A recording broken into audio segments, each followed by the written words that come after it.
আসসালামু আলাইকুম। আজকে ২৯শে মে ২০২৬ ইংরেজি, ৪টা জ্যৈষ্ঠ ১৪৩৩ বাংলা আর পহেলা জিলহজ ১৪৪৭ হিজরি, রোজ মঙ্গলবার। আজকে সকালটা অন্য দিনের চেয়ে একটু ভিন্নভাবে শুরু হলো। ঘুমটা ভাঙল এক কাস্টমারের সকাল সকাল কলের আওয়াজে। আল্লাহর নাম নিয়ে দোকান খোলার উদ্দেশ্যে ঘর থেকে বের হলাম।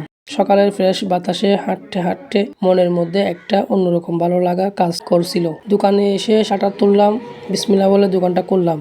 সকাল সকাল দোকানে খোলার একটা বড় সুবিধা হলো মন একদম শান্ত থাকে এবং পুরো দিনের কাজের একটা সুন্দর পরিকল্পনা করে নেওয়া যায়।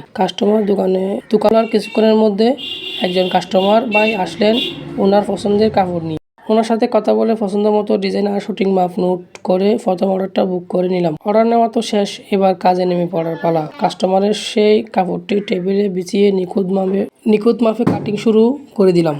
কারণ কাটিং যদি সুন্দর না হয় পোশাকের আসল ফিনিশিং কখনো আসে না। এভাবেই শুরু হলো আমার আজকের দিনের ব্যস্ততা।